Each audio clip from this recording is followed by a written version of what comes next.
Hermanos, gracias a Dios porque estamos aquí y durante toda la semana vamos a estar analizando, evaluando, estudiando los postulados de la Reforma Protestante del siglo XVI. Debo de recordar así muy rápidamente a manera de introducción estos postulados que los hemos repetido en algunos momentos, pero vale la pena solamente tenerlos en la mente para irlos asimilando. La idea es que al final de la semana los podamos tener de memoria. Los postulados de la Reforma Protestante, que fueron posterior justo a 1517, de cuando surge la explosión, digamos de alguna manera, de la Reforma Protestante, fueron solo la Escritura, solo la gracia, solo la fe, solo Cristo salva y solo a Dios la gloria. Esos son los postulados. Y hemos determinado que cada día de la semana analizaremos estos postulados. Nos gustaría mucho tener nosotros una plática cada día acerca de los hechos históricos que dieron luz a cada uno de estos fundamentos de la Reforma. Pero no lo vamos a hacer así. Desde luego que vamos a tocar temas históricos importantes de aquella época, sobre todo el día de hoy, esta noche, y luego vamos a ir sumando. Pero lo que vamos a hacer es justo hacer lo que pasó en la Reforma Protestante de aquel tiempo, era regresar a la palabra. Regresar a la palabra. Y lo que vamos a estudiar es la palabra. No vamos a estudiar a Martín Lutero, porque no es objeto de nuestra adoración, no es objeto de nuestra admiración, no es objeto de nuestra atención, aun y cuando el Señor lo utilizó de una manera bastante poderosa. El único que merece honra y gloria y del único que nosotros tenemos que hablar es del Señor Jesús, y tenemos que hablar de su palabra. Así que entonces lo que estaremos haciendo es estudiando su palabra y solo su palabra, un poco respetando desde luego estos postulados de la Reforma Protestante, y por lo que tanto lucharon estos reformadores era volver a la palabra, volver a la palabra. Ya estaban cansados de que la atención se centrara en un solo personaje, en el Papa en turno, en el emperador en turno, y ya la gente estaba cansada con esto. De tal manera entonces que volver a la palabra era importante, y nosotros tenemos que justo hacer esto. Si la Reforma nos ha impactado de alguna manera, lo que tenemos que hacer entonces es atender esto a través de la palabra. Así que si quisiéramos estudiar la vida de estos personajes, quizá tendríamos que hacer una clase particular para estudiar esto. Pero hoy y esta semana tocaremos textos de la palabra, textos de la Biblia, que fueron los que de alguna manera llamaron la atención de estas personas para hacer una protesta en aquel tiempo importante. Solamente haremos una breve introducción a este asunto de la Reforma Protestante de aquella época. Sabemos nosotros que lo que detona, lo que de alguna manera inicia la Reforma Protestante en el siglo XVI, justamente es este acontecimiento de Martín Lutero, que pega sus 95 tesis en la Catedral de Wittenberg, o Wittenberg, depende de cómo mencionemos el alemán, y lo hace ahí. Básicamente lo que sucede en estas 95 tesis es una manera de protestar, de ir en contra, básicamente del tema de las indulgencias que se vendían en aquel tiempo. Indulgencias que eran parte del clero de aquel tiempo, y que además se aprovechaban porque estaban construyendo la Capilla Sixtina, y entonces estaban aprovechándose de estas indulgencias, de traerse recursos el clero de aquella época para poder hacer todo lo que ellos necesitaban hacer, y engañaban a la gente, hacían dogmas de fe que le era muy conveniente a la iglesia, porque a la iglesia la tenían cautivada, al pueblo lo tenían pues cautivado con esto, en una época de la Edad Media, en una época del oscurantismo, en donde la Biblia no se veía, no se leía. Los únicos que podían tener acceso a la palabra era el clero, y por cierto tenían un acceso bastante malinterpretado y malversado, y por supuesto a modo, para que ellos pudieran manipular la conciencia de las personas en aquella época. De tal manera entonces que surge esta protesta, ese momento que detona este movimiento reformador que va a impactar el mundo entero de aquella época, y va a seguir impactando el mundo hasta nuestros días. Desde luego que nosotros pensamos en esta época como una época detonadora. No significa esto, por supuesto, que no haya empezado antes este asunto. Nosotros tenemos otros pre-reformadores antes que Martín Lutero, otras personas, otros que dieron su vida por la Biblia, su vida por regresar a la palabra, pero no fueron, digamos, también escuchados, y además el momento histórico no se prestaba para semejante cosa. En el tiempo de Martín Lutero, cuando él pega sus 95 tesis ahí en esta famosa catedral, en la puerta de la catedral de Wittenberg, ahí en 1517, estaba sucediendo algo muy interesante, que de alguna manera Dios permite que empiece pues a moldearse este asunto de la protesta para con la iglesia de aquel tiempo. ¿Qué era lo que sucedía? Lo que sucedió fue un falso concepto, un falso manejo de la doctrina de la salvación, Este era el problema. El problema era el concepto que la iglesia de aquel tiempo estaba dando respecto de la salvación. La salvación es un tema en juego en aquel tiempo. ¿Por qué? Porque la salvación estaba siendo manipulada de alguna manera por la gente, porque era conveniente tener a la gente en temor, en terror, tener a la gente cautivada. Y entonces la salvación era un tema importantísimo. Y entonces la iglesia de aquel tiempo decía, por ejemplo, que las tradiciones eran lo más importante. La tradición es muy importante, las tradiciones de nuestra iglesia, las tradiciones alrededor de nosotros, todo lo que nosotros hacemos es importante para la salvación. Los reformadores a lo largo del tiempo dijeron, no es cierto, no las tradiciones, solo la escritura. Pero por ahí entonces la salvación empezó a tener este otro matiz y dijeron, claro, sí, pero hay que hacer mucho para lograr la salvación, hay que hacer grandes obras importantes para ganar la salvación, hay que trabajar para la salvación. Los reformadores dijeron, no es cierto, no es por obras, es por fe. Es solamente por fe. Sí, por fe, pero tenemos que hacer méritos para ganar esa salvación. No son méritos, solo por gracia. Bueno, está bien, pero tiene que saber la gente que es la única manera de poder salvarse es a través de la iglesia. La iglesia es la que otorga salvación. Y entonces los reformadores dijeron, no es la iglesia. Solo Cristo salva.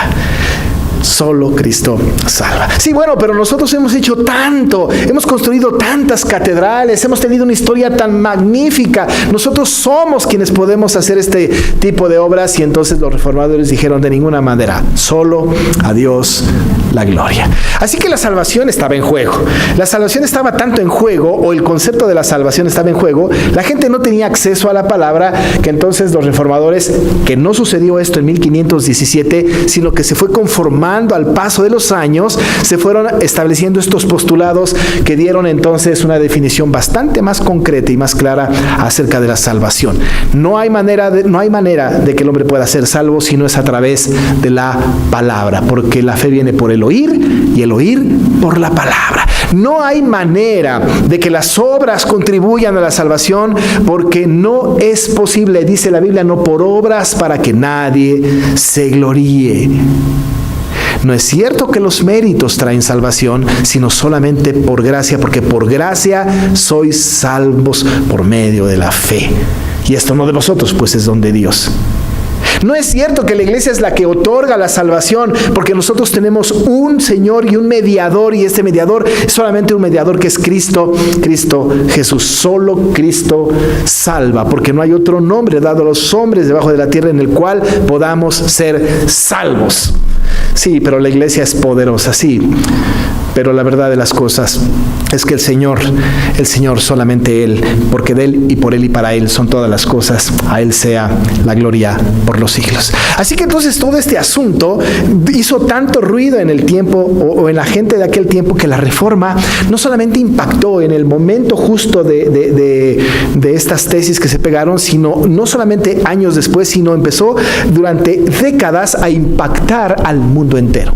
La Reforma protestante impactó todas las áreas de la sociedad. Impactó, por supuesto, las artes, impactó la política, impactó también la religión, impactó todos los medios, todas las circunstancias del mundo a su alrededor. La Reforma tuvo un impacto muy, muy importante. Emperadores, reyes mandaban a hacer confesiones para que la gente pudiera entender el Evangelio. La Biblia se abre para el pueblo.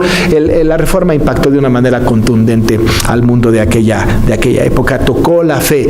Muchos se convirtieron al Evangelio, muchos entendieron el Evangelio. La Reforma fue un impacto social tan importante que por eso es tan relevante para nuestro tiempo. Hoy día nosotros no impactamos en realidad nada. Ahora que nosotros somos reformados, no impactamos ni a nuestro vecino. Pero aquel tiempo, la Reforma impactó al mundo. Impactó de una manera muy, muy fuerte al mundo. Esos postulados eran muy importantes y sino el primero de los postulados, que es el más importante de todos los postulados y sin el cual toda la estructura de fe se cae, es este primer postulado, que es solo la Escritura. Solo la Escritura. Basta de tradiciones. Basta de dogmas de fe. Basta de creer en lo que el Papa dentro de su silla o fuera de su silla diga. Basta de esto. Solamente la Escritura. Si nosotros hemos de regular nuestra fe, si hemos de establecer un principio regulativo para nosotros, será solo a través de la Escritura. Si la Escritura lo dice, si la Escritura lo autoriza, si la Escritura lo manda, esto es lo que nosotros vamos a creer. Solo, dice este postulado, solo la Escritura. Uno de los pasajes que impactó y que hizo que Martín Lutero cambiara su concepto de Dios, su concepto de la palabra, su concepto del mundo, fue este pasaje que acabamos de leer, que es Romanos 1, 16 y 17. Y justo es el pasaje que vamos a estudiar brevemente en esta noche. Este pasaje, y mantenga su Biblia abierta ahí, dice: porque no me avergüenzo del Evangelio, porque es poder de Dios para salvación a todo aquel que cree, al judío primeramente y también al griego. Porque en el Evangelio la justicia de Dios se revela por fe y para fe, como está escrito: mas el justo por la fe vivirá. Hemos de tocar tres cosas muy rápidas, y en estas tres cosas también tocaremos algún punto histórico. Lo primero, y que es importante, es que el Evangelio enorgullece, da orgullo. Es un Evangelio que da orgullo al creyente. Hemos de decir que el apóstol Pablo, cuando le escribe a los romanos, les está escribiendo a una iglesia que está en Roma que él no conoce. Esa es una información importante. Él no conoce a esta iglesia en Roma. Lo sabemos muy bien. No es un invento. Es lo que está escrito en el texto. Incluso al final, en el versículo 15, antes de entrar al 16, él está diciendo: así que, en cuanto a mí, pronto estoy a anunciaros el evangelio también a vosotros que estáis en Roma. No conocía Roma. Él tenía planes de ir a Roma, él tenía planes de estar en Roma, él tenía planes de ir a predicar el evangelio en Roma, él tenía estos planes maravillosos, pero no había ido. Pero por supuesto que había escuchado de los romanos, había escuchado de la fe de los romanos. Era una fe contundente, era una fe sabia, era una fe importante. A los romanos les escribe un texto maravilloso que es una teología sistemática desde el principio hasta el fin. La mayoría de las teologías sistemáticas que se escriben tienen como fundamento el libro de Romanos. Así que entonces les escribe de esta manera a los romanos que no conocen. Es posible que algunos dicen, un comentarista dice que seguramente Pablo estaba retrasando su llegada a Roma porque el mundo conocido tenía una gran cantidad de grandes pensadores. Había grandes pensadores en Corinto, había grandes pensadores en Éfeso, había grandes y más grandes pensadores filósofos en Atenas. Y entonces dice algún comentarista que es posible que él dijera: tengo que prepararme mucho para que cuando llegue a estos lugares yo pueda enfrentarme a todos estos pensadores. Puede ser o puede no ser. De todas maneras, el apóstol ya había estado en Atenas con estos, ya había estado también en Éfeso, también ya había estado en Corinto y había sembrado iglesias. Pero una cosa era cierta, algo muy importante: el apóstol no se avergonzaba del evangelio. Y si no se avergonzaba, se enorgullecía del evangelio. Era muy importante entender que no se avergüenza del evangelio, es que no niega el evangelio. Decir que no se avergüenza del Evangelio es que se enorgullece del Evangelio. De ninguna manera él iba a ir a aquellas personas, ¿no?, con temor, o no iba a ir allá a encontrarse con una controversia y echarse para atrás del Evangelio. Él iba a ir con toda fuerza, y escribió a los romanos con toda fuerza que tenían que saber estos romanos que el Evangelio es para orgullo del creyente, enorgullecerse del Evangelio. Y entonces el apóstol va a escribir esto: porque no me avergüenzo del Evangelio. No me avergüenzo.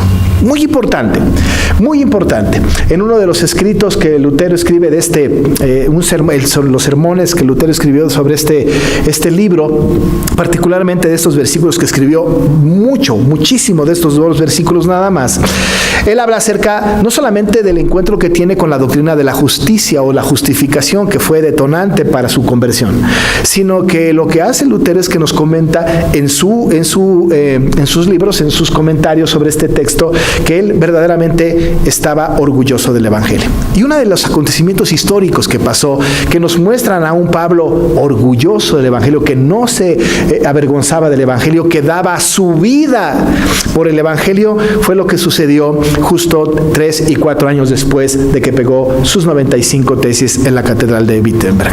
¿Qué es lo que pasó? Recién electo el emperador Carlos V, allá en 1500, aproximadamente 1520, estaba él recién electo, se le ocurrió al emperador y propuso hacer una reunión que le llamó dieta en una ciudad alemana, ¿no?, de Worm, llamada Worm, allá en esta ciudad alemana. Y él decía: yo propongo que tengamos una dieta, una reunión de todos los sabios, los príncipes, de los electores, de los grandes teólogos, y que nos reunamos en Worm. Dijo Carlos V. Desde luego que tenía intenciones de congraciarse con la gente, de hacer política, pero además de tratar varios asuntos de la Europa de aquel tiempo. Así que entonces se le ocurre esto y tiene aceptación. Y entonces acuerdan que se haga una reunión justo al principio de 1521, en enero de 1521, allá en esta ciudad alemana de Worm. Y entonces ya la tienen pactada. Van a reunirse en Worm en enero de 1521. Pero el Papa, teniendo una gran influencia en aquel tiempo, sabiendo lo que estaba pasando con Lutero, que estaba trastocando la fe del pueblo, que la gente se estaba convirtiendo al Evangelio y estaban rechazando la iglesia romana, estaban de alguna manera haciendo para afuera la iglesia, esto estaba enardeciendo a la gente del clero de aquella época. El Papa se le ocurrió recomendar que en esta reunión se abriera un espacio para atender el asunto Martín Lutero. El emperador acepta, la reunión acepta, y entonces es convocado Martín Lutero en enero de 1521 a esta famosa dieta de Worm. La historia es interesante, se dio la fecha, Martín Lutero llegó. En un momento de la agenda de la gran reunión, que había cerca de 3,000 personas en esta reunión, en un momento en donde ya tocaba el caso de Martín Lutero, pusieron una mesa en el centro de la sala, y en esa mesa pusieron todos los libros escritos por Martín Lutero, todos los libros, y mandaron llamar a Martín. Y entonces Lutero llegó, entró a este lugar, temeroso por supuesto, por su vida, claro, nervioso, muy nervioso. Estaban los más importantes hombres del mundo conocido en aquella época, y vio sus libros sobre la mesa, lo pusieron al frente y le hicieron 2 preguntas. Martín Lutero, tenemos 2 preguntas para ti. Primera, ¿estos libros son tuyos? Segunda, ¿te retractas de lo que está escrito en estos libros? Martín Lutero dijo a la primera pregunta: sí, todos los escritos son míos. La segunda pregunta, ¿te retractas sobre esos escritos? Lutero dijo: denme oportunidad de pensarlo. Y se fue. La dieta siguió. Siguieron con sus asuntos. Al siguiente día, cuando llegó el asunto de Martín Lutero otra vez, los libros en la mesa, él pasa al frente y le dicen: ¿estos libros son tuyos? ¿Tú los escribiste? Lutero dijo: yo los escribí. ¿Te retractas de estos escritos? Y entonces Lutero dijo: yo no puedo retractarme de semejante cosa. Si ustedes me demuestran con la Escritura que yo erré, que yo me equivoqué, ¿cómo no? Sí me retracto. Dijeron la dieta de Word, nosotros no estamos aquí para debatir sobre asuntos teológicos, estamos aquí para exigirte que te retractes de estos libros. Y miren lo que dijo Martín Lutero: puesto que su majestad imperial y sus altezas piden de mí una respuesta sencilla, clara y precisa, voy a darla en este momento. El Papa y los concilios han caído muchas veces en el error y en muchas contradicciones consigo mismos. Por lo tanto, si no me convencen con testimonio sacado de las Sagradas Escrituras o con razones evidentes y claras, de manera que quedase convencido y mi conciencia sujeta a esta palabra de Dios, yo no quiero ni puedo retractarme de nada por no ser bueno ni digno de un cristiano obrar contra lo que dicta su conciencia. Heme aquí, no puedo hacer otra cosa que Dios me ayude. Y no se retracta. Esto fue su sentencia de muerte.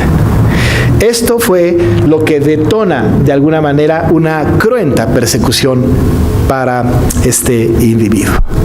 Pero es posible que cuando él se encontró con la palabra y supo que el apóstol Pablo había dicho, no me avergüenzo del evangelio, Lutero encarna esta palabra para sí y él puede decir con todo orgullo, no me avergüenzo del evangelio, aunque en esto me vaya la vida. Y no me retracto. Y que Dios me ayude. El impacto de la Reforma protestante no tiene que ver con los cambios sociales, culturales, en las artes, económicos, políticos o religiosos. El impacto que debe de tener en los creyentes de todas las épocas es el retorno a los principios de la palabra. Y lo que hizo él, al no retractarse, es mostrar un orgullo pleno, absoluto, de un evangelio que tenía que ser defendido y tenía que tener buenos custodios de aquellas personas que con celo estudiaban esta palabra. Así que estas cosas son importantes. Esto primero que el apóstol entonces encontró y de lo cual él comentó en este libro maravilloso es lo que decía Pablo, no me avergüenzo del evangelio. ¿Qué pasa con nosotros hoy? Hoy nosotros, no solamente la Reforma no ha impactado ni a nuestros vecinos, pero a veces sí que nos avergonzamos del evangelio. No nos gusta que nos digan que somos cristianos. No nos gusta ser reconocidos en la escuela o en el trabajo como cristianos. No hablamos el evangelio de la salvación a las personas perdidas porque nos da vergüenza. Es que me da mucha pena. Pero el apóstol, una de las cosas que nos enseña, y a la postre Lutero, es que el evangelio es de mucho orgullo. Y uno de los impactos de la Reforma, insisto, no son los cambios en la sociedad, sino los cambios en el corazón de las personas que entienden que el evangelio es poder de Dios para salvación. La segunda cosa que menciona el apóstol Pablo aquí es esta. No solamente que en primer lugar se enorgullece del evangelio, sino que en segundo lugar dice que el evangelio es poder de Dios para salvación a todo aquel que cree. Comparado con el poder de Roma, el poder de Dios es superior. Comparado con el poder del clero de 1517 en el siglo XVI, no hay duda de que el poder de Dios es mayor. Esto lo debe de creer todo el creyente. Que no nos avergonzamos del evangelio porque es poder de Dios. La palabra es poderosa, poderosísima. Es tan poderosa que hace sabio al sencillo. Es tan poderosa que convierte el alma. Es tan poderosa que hace que el más depravado de los hombres venga a los pies de Cristo. Ese poder no lo tenemos nosotros, ese poder no lo tenía Roma, ese poder no lo tenía el clero del siglo XVI. Ese poder no lo tiene nadie ahora, no lo tendrá nadie nunca. Lo único que es poderoso es el Evangelio de Dios.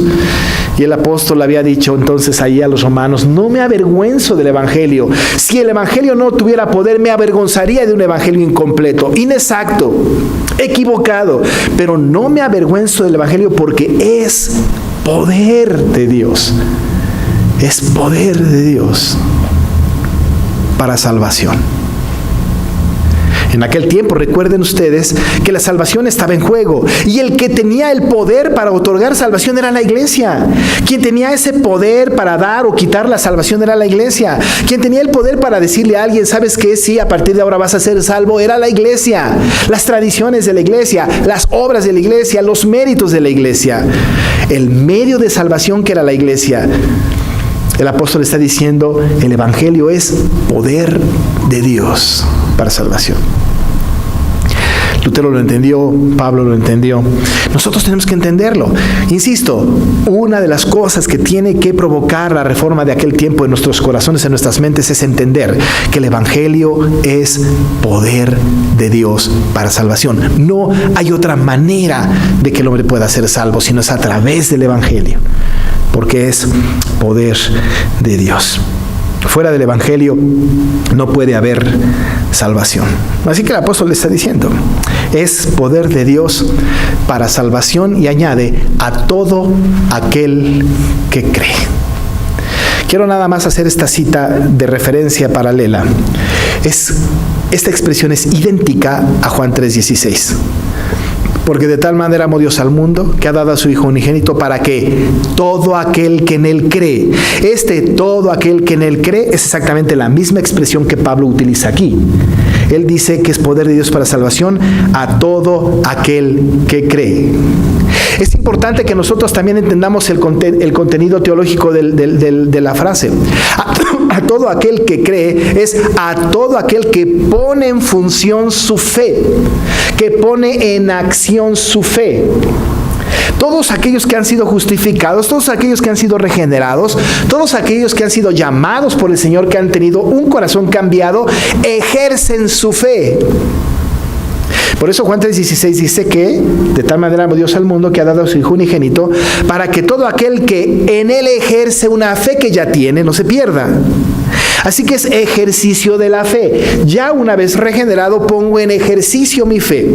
Y el apóstol está diciendo entonces que no se avergüenza de este Evangelio, que es poder de Dios para salvación a todo aquel que pone en ejercicio, en acción, su fe.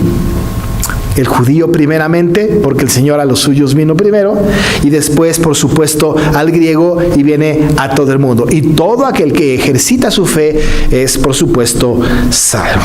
Porque, dice el apóstol, en el Evangelio, y estamos hablando de la palabra, en el Evangelio, la justicia de Dios se revela por fe y para fe. Cuando este reformador se topó con este texto, tuvo un conflicto terrible respecto de la justicia. Y se quedó quizá en la parte de porque la justicia de Dios, en el Evangelio, la justicia de Dios se revela. Y claro, sí se revela. Pero se revela por fe y se revela para fe. Martín Lutero luchó mucho con el asunto de la justicia y de la justificación. Él tenía una lucha tremenda respecto de este asunto, porque él había vivido una vida en donde la justicia que él recibía era una justicia retributiva. Te portas mal, te castigo. Te portas mal, te pego. Haces una cosa, tienes tu merecido. Él vivió en su propia vida la justicia retributiva. Cuando iba a la escuela era castigado Martín Lutero cuando no aprendía la lección. Y yo me acuerdo en mi tiempo, cuando yo era chamaco, vivíamos en Guadalajara con mis padres, y me acuerdo cuando los maestros no nos aprendíamos la lección o habíamos hecho alguna cosa. Yo no sé si a ustedes les pasó, pero a mí sí. Nos ponían a la mano así y con el borrador nos pegaban así en los dedos. Qué feo era eso. Eso se llama justicia retributiva. Te portas mal, no haces la tarea y va. O reglazos. En aquel tiempo era permitido y los padres no hacían nada. Hoy día los derechos humanos y estas cosas han hecho imposible semejante disciplina en los colegios. Pero esto era justicia retributiva. Imagínense ustedes a Lutero. Justo cuando era pequeño tenía este tipo de justicia y decía, me porto mal, hago mal, entonces voy a tener un castigo que me va a doler mucho. Pero no solamente en la escuela, sus padres tenían esta misma actitud. Su padre mismo era estricto con él y tenía esta justicia retributiva también, y le iba muy mal a Lutero cuando se portaba mal con su papá. Cuando llegó al clero, cuando fue monje, dicen los historiadores que él iba al confesionario y podía pasar horas enteras confesándose. Horas enteras. Y la penitencia por los pecados era tremenda. Otra vez la justicia retributiva. Era tremenda. Su confesor tuvo que decir en algún momento, ¿sabes qué? Ven cuando de veras tengas un pecado que valga la pena confesar. Porque pasas tantas horas en el confesionario. Cuando Martín Lutero pensó, la justicia de mi escuela cuando era niño era retributiva y era tan dura. La justicia de mis padres cuando me portaba mal era tan dura. La justicia del monasterio cuando me portaba mal y pecaba era tan dura. No quiero ni imaginarme la justicia de Dios. Ni siquiera quiero pensar en la justicia de Dios. Y para él era terrible pensar en la justicia de Dios. Porque la justicia de Dios se revela. La justicia de Dios viene. La justicia de Dios se ejecuta. Decía Lutero, yo no quiero ni pensar en la justicia de Dios. Si así fue en mi escuela, si así fue en mi casa, si así fue en el monasterio, no me quiero ni imaginar la justicia de Dios. Y tenían a los monjes, por supuesto, con un terror respecto de la justicia. Porque si fuese retributiva, él había entendido que la paga de pecado era muerte. Que no dará por inocente al malvado. ¿Cómo será la justicia de Dios? Pero vino al texto. Y entonces leyó, porque la justicia de Dios, en el Evangelio, la justicia de Dios se revela, sí, pero se revela por fe y para fe. Como está escrito, mas el justo por la fe vivirá.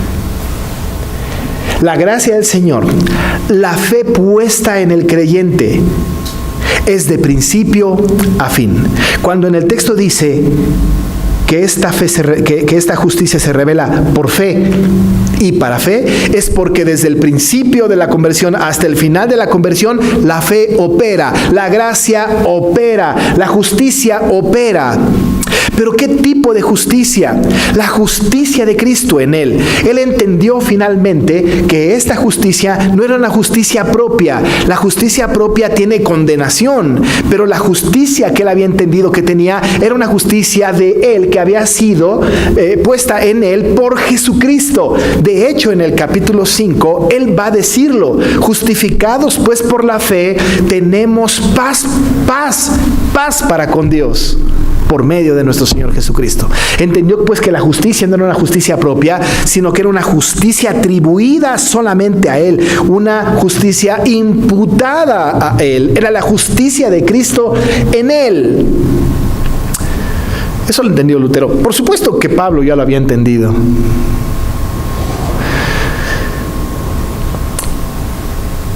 Y como está escrito, citando Pablo el pasaje de Habacuc 2, como está escrito, mas el justo por la fe vivirá. Cuando Lutero habló, pensó en este texto, entendió que él estaba vivo y permanecería vivo, y vivo para siempre en la presencia del Señor, porque había sido justificado. Mas el justo por la fe, el que ha sido justificado por la fe, éste vivirá. Y él supo que había sido justificado por la fe. Y por esa fe de la justicia de Cristo imputada en él, él iba a vivir. Por eso Lutero quizá, cuando dijo yo no me retracto, entendió que finalmente, aun y cuando él muriera, viviría. Porque él era justo por la fe, y justo por la fe iba a vivir en la presencia del Señor. Insisto, si hay algo que tiene que hacer para con nosotros la reforma de aquel tiempo, no está en el legado de la sociedad, de la religión, de las artes, de la política, de la educación o de los gobiernos. El legado más importante que tiene la reforma para nuestro tiempo es encarnar la palabra, no avergonzarnos de la palabra y saber que el Evangelio es poder de Dios para salvación. Hoy día, en muchos lados, y supongo yo que en muchos países del mundo, se está contando la historia de Lutero. Y qué bueno. Se están haciendo grandes conferencias respecto de los hechos históricos que dieron lugar a la Reforma, y qué bueno. Pero a mí me parece que el mejor legado es justo regresar a aquello por lo que tanto lucharon los reformadores, a la palabra. Y solo a la palabra. Así que, hermanos, esta semana no se trata de Lutero, ni de Calvino, ni de los reformadores. Se trata de Cristo, se trata de Dios, se trata de regresar a la Escritura. Vamos a orar. Muchas gracias, Padre, porque nosotros podemos entender que el Evangelio nos enorgullece, porque no nos avergonzamos del Evangelio, porque es poder de Dios para salvación a todo aquel que cree. Al judío primeramente y después también al griego. Porque sabemos que en el Evangelio tu justicia se revela, pero se revela por fe y para fe. Tu palabra nos afirma que el justo por la fe vivirá. Nosotros, Padre, no nos avergonzamos de este Evangelio. Y sabemos que somos justos, no por nuestra justicia propia, sino por la justicia de Cristo imputada en nosotros. Y por esa justicia viviremos por siempre. Ya no más la justicia retributiva, porque esa ira que tú tenías para con nosotros, la descargaste en Jesús. Y por eso nosotros tenemos vida y la tenemos en abundancia. Muchas gracias, Señor. En el nombre de Jesús. Amén. Vamos a estar de pie, hermanos, para recibir la bendición del Señor, y después de la bendición escucharemos sentados el postludio. Pues reciba la bendición del Señor. Y ahora que la gracia de nuestro Señor Jesucristo, el amor de Dios el Padre y la comunión con el Espíritu Santo sea con cada uno de ustedes desde ahora y para siempre. Amén. Puedes sentar.